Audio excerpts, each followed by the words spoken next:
Fala, nação rubro-negra, muito boa noite, Deco na área, já aqui em casa, pronto para resolver alguns problemas, e sábado já estarei indo para Chapecó, Chapecoense Flamengo, 11 horas da manhã, domingo.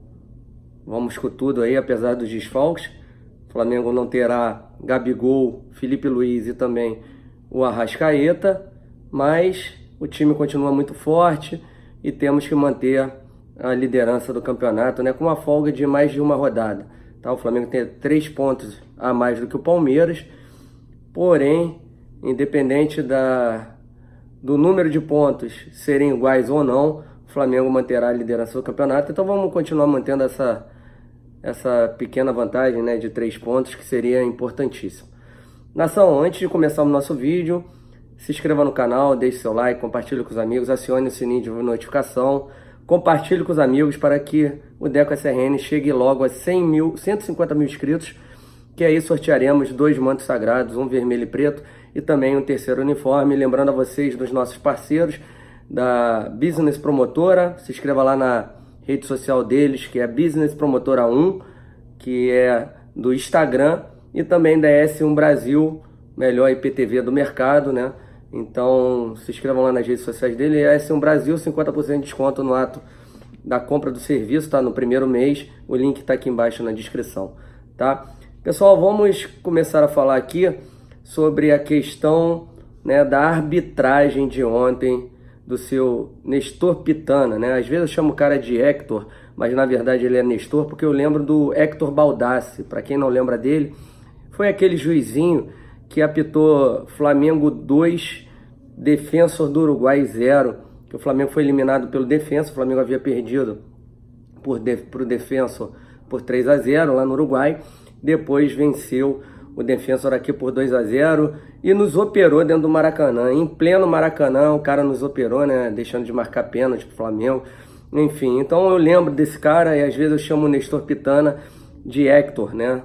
No caso, não são a mesma pessoa, mas o Hector Baldassi, pelo que eu sei, é o presidente da comissão de arbitragem da Conmebol. Então você já vê por aí a dificuldade, né, na hora da escalação dos árbitros dos jogos do Flamengo. Né? Parece o Campeonato Brasileiro, o qual o Flamengo só tem árbitro paulista quando os jogos não são contra times paulistas, né? E o Flamengo está disputando, né, com o Palmeiras o título brasileiro. Ao meu ver, o único, né, que tem assim, hoje condições de pegar o Flamengo na liderança.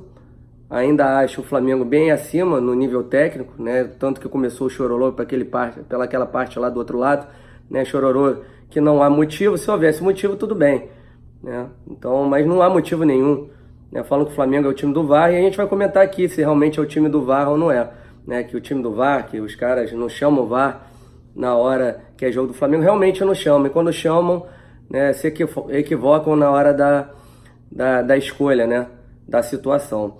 Então, uma coisa que a gente gostaria de trazer, não é nem um chororô nem nada, só são fatos, né? Então o jornal Olé da Argentina, né, o cara é argentino e o jornal da Argentina criticou a atuação do seu Hector Baldassi, falando que ele errou contra o Flamengo em pelo menos 3 lances, tá? Eles citam 3 lances.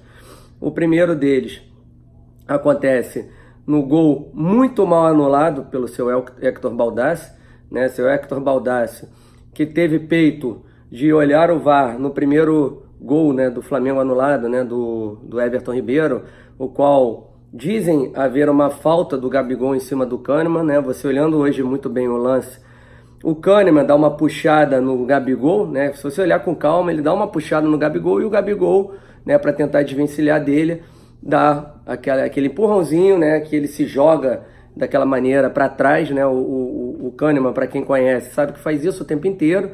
E aí seu Hector Baldassi não vê o primeiro lance que o cara segura o Gabigol, e sim na hora do empurrão. Mas esse lance não é citado pelo Olé. A gente só vai falar aqui dos lances citados pelo Olé.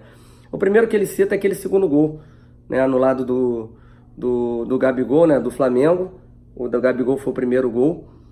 E aí eles citam que o Gabigol estava na mesma linha, que estranhamente ele não foi olhar no VAR como ele foi olhar no primeiro lance. Eu gostaria de saber o porquê. Porque ele sabe que se ele fosse olhar no VAR, muito provavelmente teria que dar o gol, Né? Por que eu falo que muito provavelmente, nação?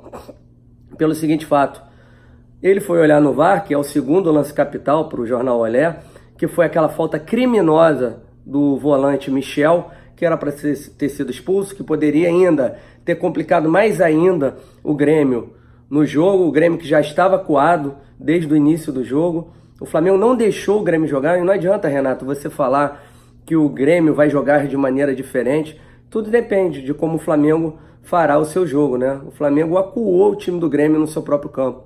Então isso dificultou demais o futebol apresentado, né? O bom futebol apresentado pelo Grêmio. Então parecia um time profissional contra um time de várzea, cara. Simplesmente por méritos do Flamengo, não demérito do Grêmio, tá? Méritos do Flamengo. E aí, esse lance poderia ainda complicar mais a vida do Grêmio, né? O seu Michel vai com o pé por cima da bola, no tornozelo do Gerson, poderia ter machucado ele seriamente. O Flamengo, que agora está com alguns problemas, né, do Arrascaeta e do Felipe Luiz, poderia ter perdido mais um grande jogador, né, para esses jogos aí de brasileiro. E, enfim, mas graças a Deus, saiu a notícia agora há pouco tempo, que o do Gerson foi apenas dores musculares, né? Tem que tomar cuidado, porque essas dores musculares depois podem se transformar numa contratura, enfim. Então, o departamento médico, junto com o departamento físico, tem que olhar muito bem essa questão, para que o Flamengo não perca mais nenhum jogador. Sabemos que o Flamengo tem um elenco curto, um elenco com poucas peças, é um erro que o Flamengo tem que consertar o ano que vem, fazer um elenco grande, até mesmo porque saiu agora o calendário da CBF para 2020. Tudo bem que não vão ter jogos durante a data FIFA, porém na Copa América, jogadores de times brasileiros, se forem convocados, perderão 9 rodadas do brasileiro. Isso é um absurdo e o Flamengo já tem que se preparar para tal. Ah, o Flamengo vai contratar um monte de jogador, tem que contratar, porque senão vai ser prejudicado. Time que tem jogador bom e no limite vai acabar sendo prejudicado, porque aí vai perder, não vai ter uma peça de reposição à altura, como o Flamengo não tem algumas posições, tá? Ao meu ver, quando coloco o Rodinei, para mim o João Lucas hoje é uma melhor opção, não entendo essa escolha do Jorge Jesus. Jorge Jesus é excelente treinador, mas tem algumas escolhas que eu realmente não entendo, como a do Rodinei para lateral, podendo colocar o menino João Lucas, e uma outra opção, né, que seria o Pires da Mota, que para mim não dá, não tem mais condição, o cara tá totalmente perdidinho, não marca, não sabe dar um passe direito, enfim, para mim é um jogador inútil que só atrapalha.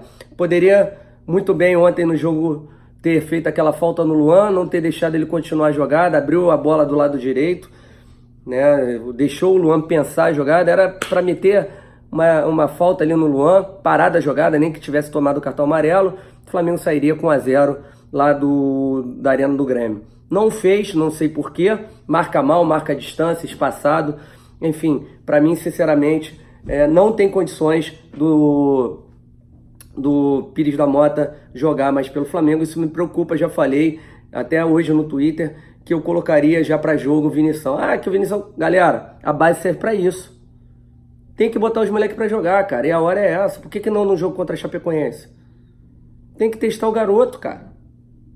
E aí a minha saída para o caso do Arrascaeta seria o Vinição na volância com o Arão e colocaria o Gerson mais... mas o Gerson rende mais ali no meio campo. Engraçado que no jogo do Internacional, quando o Arrascaeta saiu de campo, né, tava 0-0 o jogo, ele tava com gastroenterite, pediu para sair porque estava cansado, não havia comido direito. Entrou o Gerson naquela função e o Flamengo desandou, até com uma assistência dele pro Bruno Henrique, o qual o Flamengo abriu o placar e depois fez o 2-0. Então, galera, não é de se desesperar em relação a isso.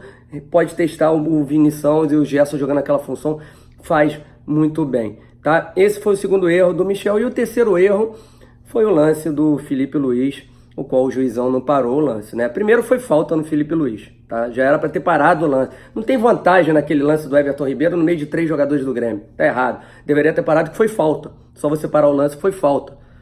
Depois que ele não parou...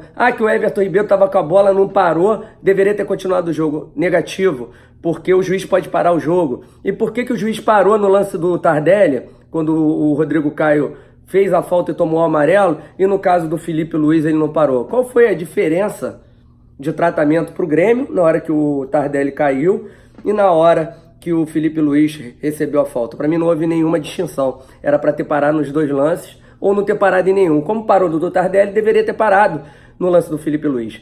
Então esses foram os 3 lances que o jornal da Argentina criticou o seu, aí tá vendo? Seu Pitana, Nestor Pitana. Foram esses 3 lances. 3 lances capitais. E o cara errar 3 lances num jogo importantíssimo de uma Taça Libertadores da América. Uma falta de sensibilidade da Conmebol, onde escala um brasileiro para apitar um jogo dos argentinos e um argentino para apitar o jogo dos brasileiros, podendo se pegar na final, sendo que os brasileiros, os juízes brasileiros estão cagando para os times brasileiros, dependendo quais sejam. Contra o Flamengo, são todos eles contra o Flamengo. Dentre eles, esse mesmo aí, o Rafael Claus, que deu um pênalti absurdo contra o Flamengo naquele jogo do Cruzeiro, inexistente. Mas lá na Argentina eles são unidos. O que eles querem? Eles querem favorecer o Grêmio? Negativo. Eles querem escolher o adversário do time argentino. Qual seria o melhor? Qual seria o mais fácil? Hoje o Flamengo joga, doa quem doer, o melhor futebol do continente sul-americano. E eles têm medo do Flamengo, eles respeitam. O Olé toda hora solta uma matéria falando que o Flamengo joga o futebol mais bonito do continente sul-americano. Mas não vão ganhar no grito, não. E me passaram hoje que não deverá ser juiz argentino para o segundo jogo das semifinais da Libertadores. Esperamos que o Flamengo bata de frente lá na Conmebol. Não que vá arranjar briga, mas vai lá tomar um cafezinho com os caras, conversar com os caras, fazer... Enfim, tem que ir lá, meu irmão. Não pode dar mole, senão os caras vão ganhar da gente no apito. Tá bom? Então é isso aí, nação. Muito obrigado pela audiência de vocês. Se inscreva no canal, deixe seu like, compartilhe com os amigos. Acione o sininho de notificação para que você possa receber todos os vídeos da Eco SRN em primeira mão. Lembrar da NRN Downtown, do amigo Fábio, Milena, Valéria e também Juliana. O domínio digital do Reizinho e também a agência Mushroom do Yuri. Falou? Então valeu, galera. Saudações rubro-negras. Até amanhã.